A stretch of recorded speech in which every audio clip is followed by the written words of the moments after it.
जय गुरुदेव। कोटि कोटि करूं वंदना, अरब खरब प्रणाम। चरण कमल बिसरूं नहीं, जय गुरुदेव नाम।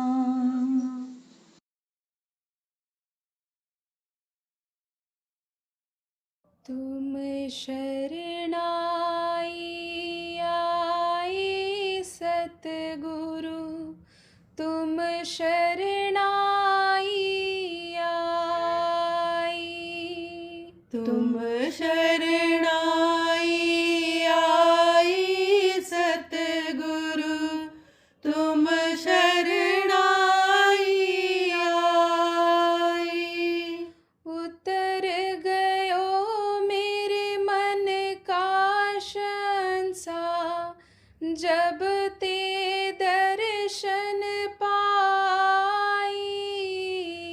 उतर गयो मेरे मन का संसार, जब ते दर्शन पाई। जब ते दर्शन पाई सतगुरु, तुम शरणाई आई। तुम शरणाई आई सतगुरु, तुम शरणाई आई। अनबोलत मेरी बिरथा जानी, अपना नाम जपाया। अनबोलत मेरी बिरथा जानी, अपना नाम जपाया। अपना नाम जपाया सतगुरु, तुम शरणाई आई। तुम शरणाई आई सतगुरु, तुम शरणाई आई। दुख नाटे सुख सहज समाए, आनंद आनंद गुण गाई। दुख नाटे सुख सहज समाए, आनंद आनंद गुण गाई। आनंद आनंद गुण गाई सतगुरु, तुम शरणाई आई। तुम शरणाई आई सतगुरु, तुम शरणाई आई। बाह पकड़ कढ़ लीन्हे अपने, गृह अंधकूप ते माया। बाह पकड़ कढ़ लीने अपने, गृह अंधकूप ते माया। गृह अंधकूप ते माया सतगुरु, तुम शरणाई आई।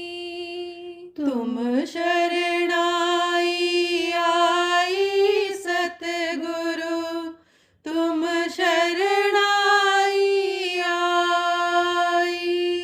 कहो जय गुरुदेव बंधन काटे, बिछुरत आन मिलाया। कहो जय गुरुदेव बंधन काटे, बिछुरत आन मिलाया। बिछुरत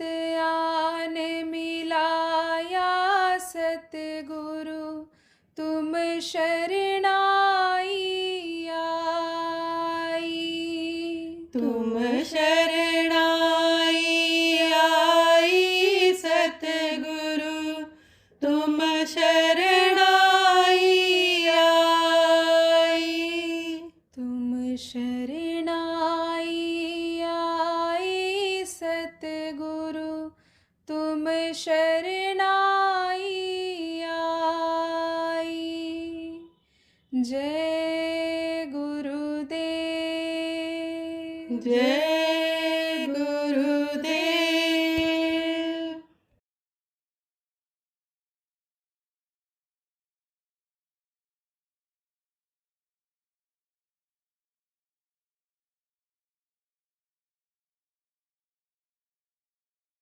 ये जो घर घर की बीमारी है, घर घर का लड़ाई झगड़ा है, ये जो समस्याएं आ रही हैं, बनते बनते काम बिगड़ रहा है, नौकरी मिलते मिलते प्रमोशन होते होते रुक जा रहा है, ये सब जो कारण हैं ये कैसे दूर होंगे? ये एक ही चीज से दूर होंगे, एक ही चीज से दूर होंगे।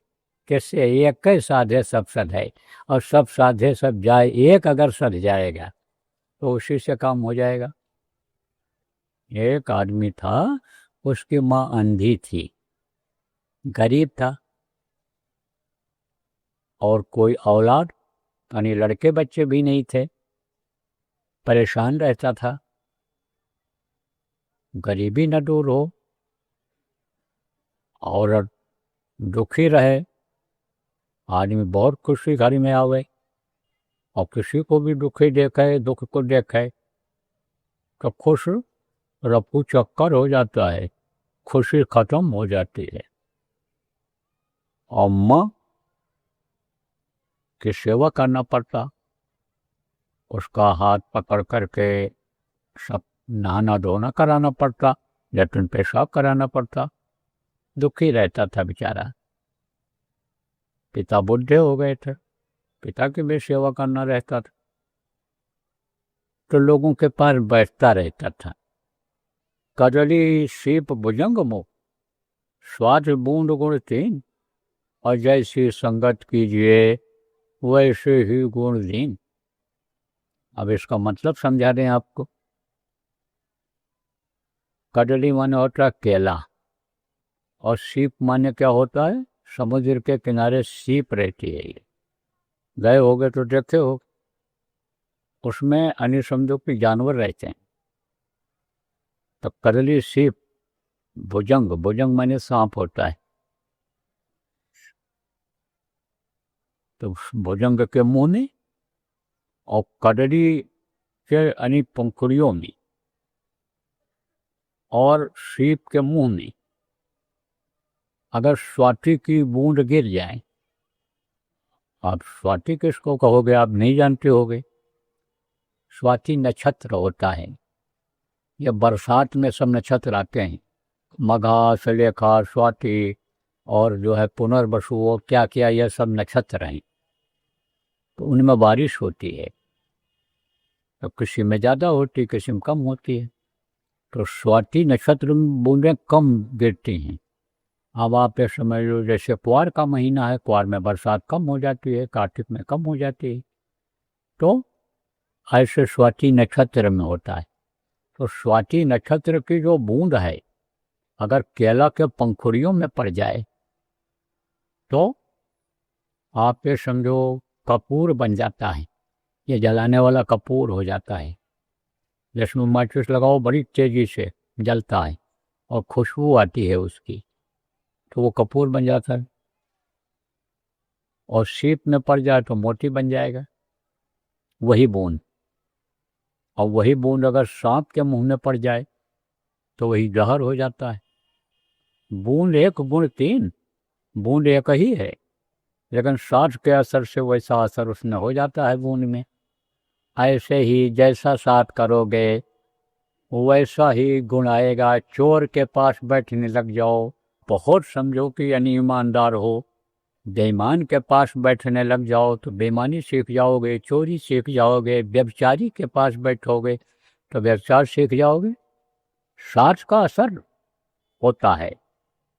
साधक के साथ बैठोगे तो साधना करना सिखाएगा। आप ये समझो सत्संगी के पास बैठोगे, सत्संगी की सत्संग की बातें बताएगा।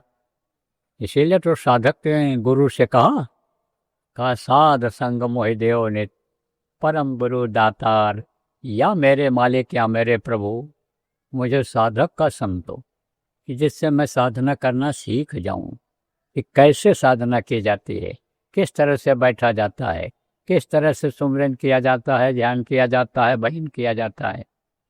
तो नहीं खोज पाते हैं, ये नहीं समय मिलता है, संयोग नहीं बनता है कि पता चला ये साधक हैं, साधक के पास गए मिले नहीं। लेकिन यहाँ तो संयोग बन गया है, यहाँ तो अच्छे अच्छे साधक हैं। अब आप मिलोगे जब, अब पूछोगे सुमिरन कैसे करें, ध्यान कैसे करें, भजन कैसे करें कि जिससे तरक्की हो, बताएंगे वो लोग। बता रहे ना प्रेमियों, अंदर में जो कुछ दिखाई पड़े, अंदर में जो सुनाई पड़े, उसको तो बताना नहीं है। उसको बताओगे तो चला जाएगा, किसी को भी बता दोगे तो चला जाएगा, वो बंद हो जाएगा। आपको पहले भी बताया गया, अब भी बताया जा रहा है।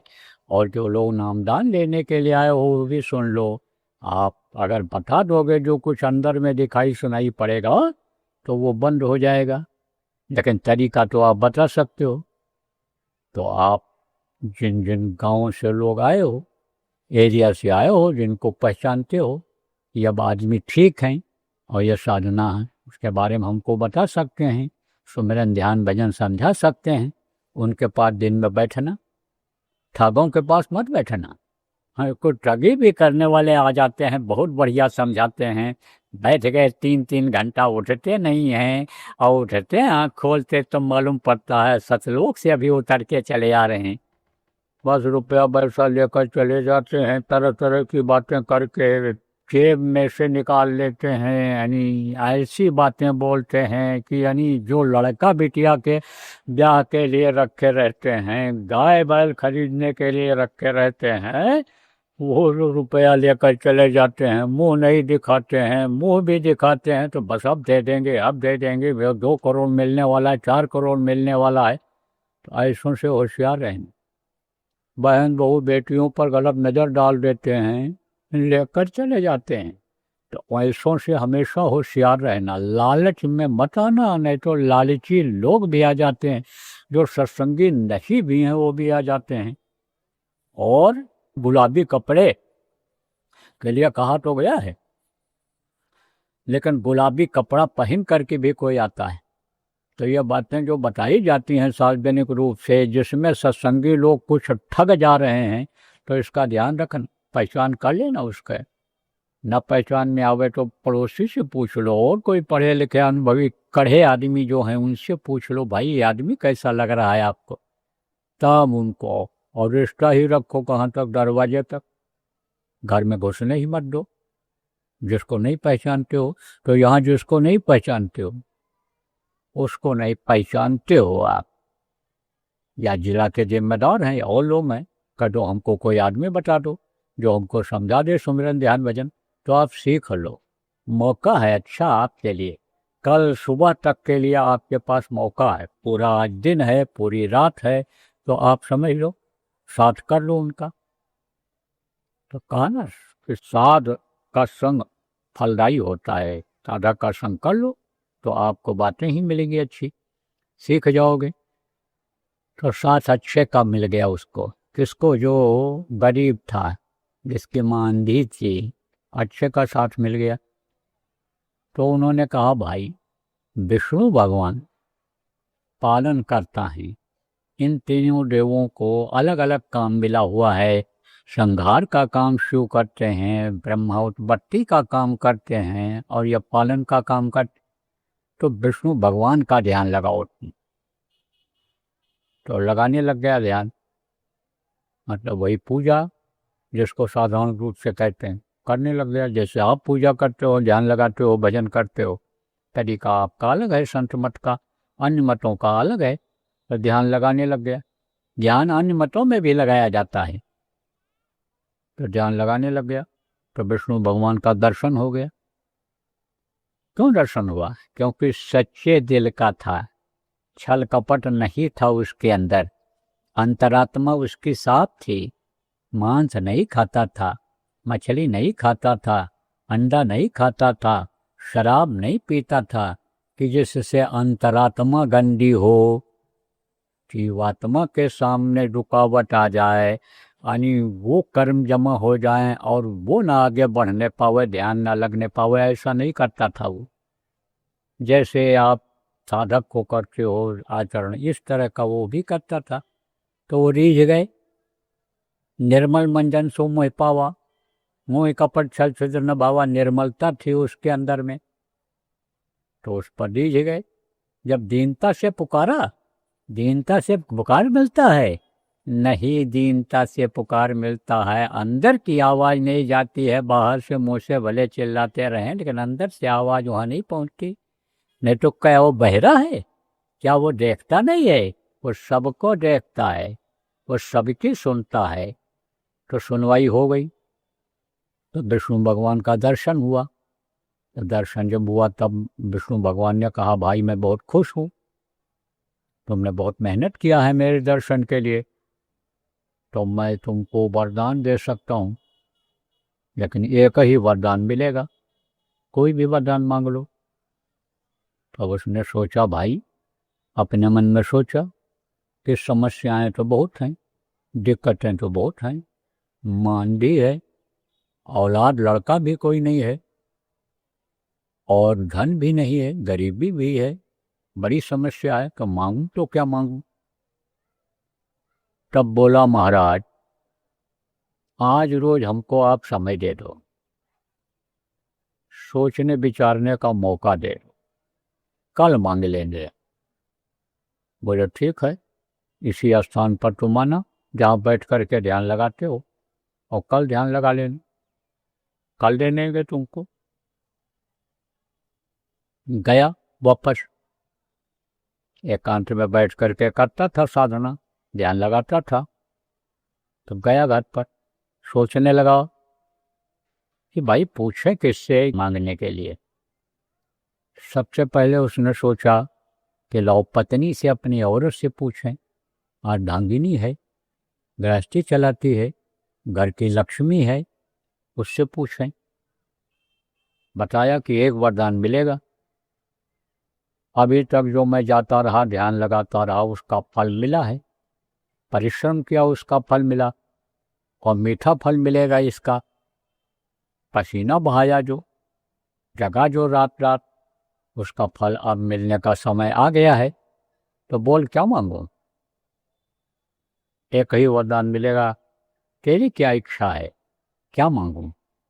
तो औरत ने कहा, एक लड़का मांग लो, कुल में कोई, खानदान में कोई दीपक जलाने वाला हो जाए, नाम न इस खानदान का खत्म हो जाए, तो एक लड़का मांग लो। फिर सोचा उसने कि माँ से भी पूछना धर्म बनता है, माँ और पिता के कर्जे से कोई अदा हो सकता है? माता पिता और गुरु के कर्जा से कोई नहीं अदा हो सकता है, और माता पिता का कर्जा तो अदा हो जाता है शरीर के साथ, लेकिन गुरु का कर्जा तो दूसरे जन्म में भी नहीं अदा हो पाता है अगर गुरु के लिए कुछ न किया गया। अब आप कहोगे पुराने लोग कि हम अब गुरु के लिए क्या कर सकते हैं, गुरु महाराज तो रहे नहीं, ना हमको खिला सकते हैं, ना उनको धोती कपड़ा दे सकते हैं, ना उनको अन्न रख सकते हैं अच्छी जगह, ना उनका हाथ पैर दबा सकते हैं, गुरु महाराज तो चले गए। लेकिन गुरु महाराज जो काम करते थे, जो गुरु महाराज मिशन को चलाते थे, और गुरु महाराज जो छोड़ करके काम हमारे ऊपर, आपके ऊपर गए, उसको तो कर सकते हैं। वो भी गुरु की सेवा है।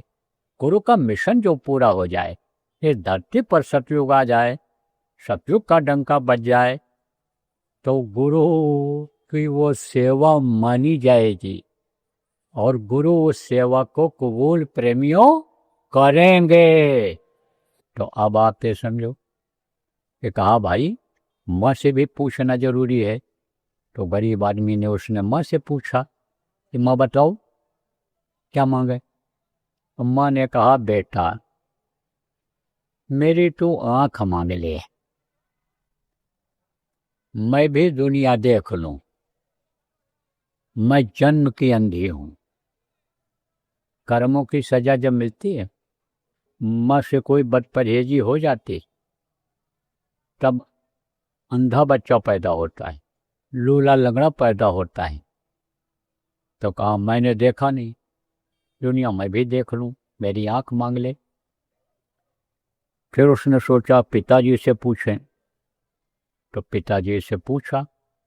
पिताजी ने कहा बेटा तू धन मांग ले, बुढ़ापे में मैं भी देख लूं कि रईसी क्या चीज होती है, बड़े आदमी लोग कैसे रहते हैं, मैं भी रह लूं, खा लूं, घूम लूं गाड़ी घोड़ा में। बेटा तू धन मांग ले। अब बड़े चक्कर में पड़ा, कहा मांगू तो क्या मांगू, तीनों की तीन इच्छा है, किसकी इच्छा पूरी करूं। मेरे समझ में नहीं आ रहा कि मैं भी कोई इच्छा बनाऊं मांगने की। तब तक उधर समय नजदीक आने लग गया।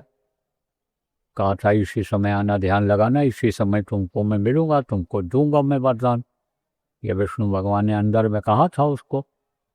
तो सोचने लगा क्या करें, अब चल पड़े, चलो जो वहाँ समझ में आएगा वो मांग लेंगे, कह लेंगे। तो रास्ते में एक महात्मा जी मिल गए। तो महात्मा जी का दर्शन किया, उसने पैर छुआ। तो महात्मा ने देखा तो पहचान गए।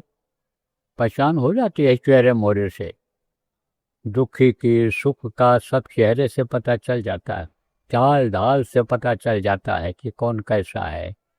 तो देखा उन्होंने, कहा बेटा तू दुखी है। बोला महाराज दुखी, बहुत दुखी हूँ, हर तरफ से दुखी हूँ, और इस समय और दुखी हूँ।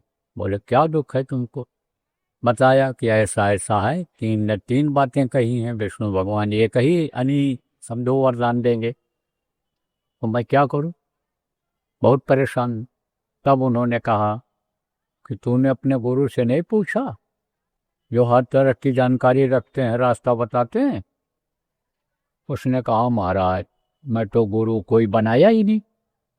अरे गुरु नहीं बनाया तो बगैर गुरु के तू कैसे सुख शांति पाएगा, कैसे तेरे जीवात्मा का कल्याण उद्धार हो पाएगा, कैसे ये नरकों से बच पाएगी, कैसे तेरे कर्म कट पाएंगे, जो जान अनजान में बन गए या पुराने जन्मों के कर्म हैं कैसे कटेंगे। और निगुरा मुझको ना मिले, कबीर साहब ने कहा ना, निगुरा मुझको ना मिले, पापी मिले हजार, यक निगुरा के शीश पर लख पापी का भार। लाख पापियों का बोझा निगुरा के सिर पर होता है। कपारे तेरा तो मुंह देखना पाप है, तूने गुरु नहीं बना। अब बहुत दुखी हो गया। कहा महाराज अब हमको उबारो आ, और हमको आपसे अच्छा गुरु अब कहाँ मिलेगा। पैर छू लिया और कहा मैं शरणागत हूँ। तो कहा ना शरण में जो आ जाए उसको तजना नहीं चाहिए। तजने का मतलब क्या, ठुकराना नहीं चाहिए। इसलिए तो विभीषण बार बार कह रहा था ना रावण से कि उन जिनको तू दुश्मन मानता है उनके शरण में अगर तू चला जाएगा, शरण गए प्रभु राखी हैं सब अपराध विसार, तो तेरे सारे अपराध को वो भूल जाएंगे, क्षमा कर देंगे। तो का तन धन धाम बाम सुत जाई। ये उदाहरण देकर इसलिए समझाता हूँ कि आप जो पढ़े लिखे लोग हो, आपके समझ में सारी बात आ जाए।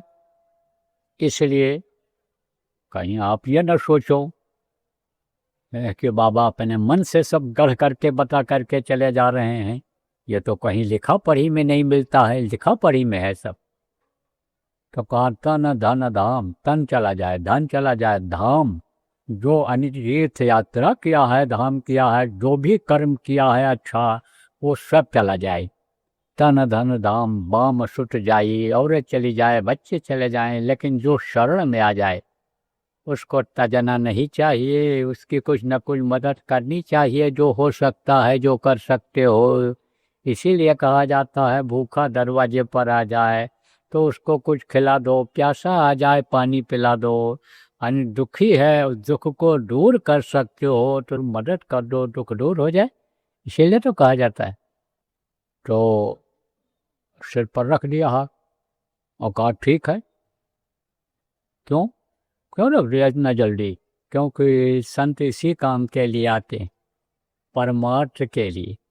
परमार्थ किसको कहते हैं? दूसरे की मदद करना परमार्थ होता है। परमार्थ के कारण संतन धरा शरीर। वृक्ष कबहु नहीं फल बकै, नदी न संचय नीर। नदी अपना पानी खुद नहीं पीती है, पेड़ अपना फल खुद नहीं खाता है, दूसरे को खिलाता है। नदी अपना पानी स्वयं नहीं पीती है, दूसरे को पिलाती है।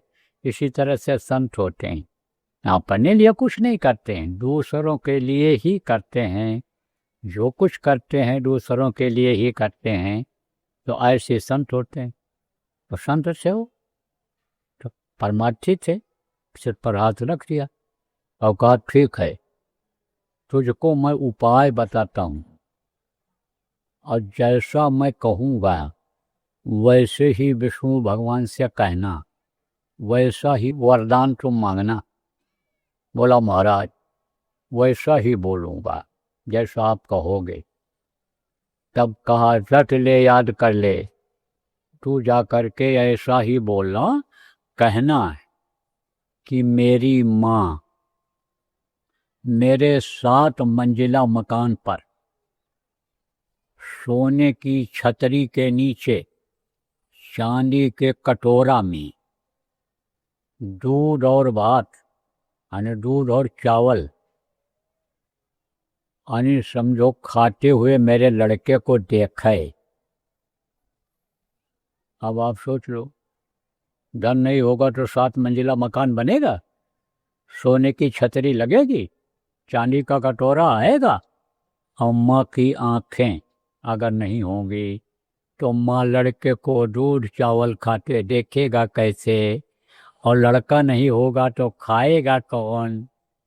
तो एक ही वरदान में तीनों चीज़ें हो गईं। तो एक साधे सब सधे, सब साधे सब जाए। इधर उधर मत्था पटकते रहे, इधर उधर जाते रहे। गंगा में नहाए, किसी ने कहा गंगा में नहाओ मुक्ति मिल जाएगी, किसी ने कहा यमुना में नहाओ, किसी ने कहा त्रिवेणी में चले जाओ स्नान कर आओ मुक्ति मोक्ष मिल जाएगी, दुख दूर हो जाएगा। किसी ने कहा चले जाओ वहाँ नैमिषारण्य में दर्शन कर आओ, वहाँ भगवान यानी समझो तुमको मिल जाएंगे। किसी ने कहा अयोध्या चले जाओ, काशी चले जाओ, द्वारिका धाम चले जाओ, हरिद्वार चले जाओ। भटकते रहे, कोई बताने वाला नहीं मिला कि मुझको कहाँ ढूंढो बंदे, मैं तो तेरे पास में। यही घट भीतर 7 समुंदर याही ममल मन नहाओ, मन मोरा विदेश न जाओ, घर ही है क्या करी। कोई ये बात बताने वाला नहीं मिला कि संध्या तर्पण न करूं, गंगा कबो न नहाऊं, और हरि हीरा अंतर बसे वाही नीचे छाऊं। हाँ पे सब जो ये बताने वाला नहीं मिला, तो अब तो बताने वाला मिल गया। अब तो आपको उदाहरण देकर समझाया जा रहा है कि इधर उधर कहीं भी भटकने की जरूरत नहीं है। एक काम यही कर लो, अपनी आत्मा को जगा लो। जो सो रही है आत्मा भगवान को, प्रभु को भूल रही है, जो अपने देश अपने घर को भूल रही है, उसी को जगा लो। और शब्द पकड़ने का, भजन करने का अभ्यास करो, ध्यान लगा करके प्रभु के दर्शन करने का अभ्यास करो और सुमिरन करो उनका कि खुश हो जाएं, वो मदद करें ध्यान और भजन में। तो यह 3 काम करो, इसी से आपकी तकलीफ भी जाएगी। जय गुरुदेव। बाबा जय गुरुदेव मंदिर का भूमि पूजन व शिलान्यास सत्संग एवं नामदान द्वारा बाबा उमाकांत जी महाराज। कार्यक्रम 4 दिसंबर 2025 दोपहर 1 बजे से 5 दिसंबर 2025 भूमि पूजन प्रातः 9:30 बजे से। तत्पश्चात सत्संग। स्थान बाबा उमाकांत जी महाराज आश्रम, बिछावाड़ी, आहोर, मेन रोड, जालौर, राजस्थान। संपर्क 8769250090 व 9667403931। जय गुरुदेव।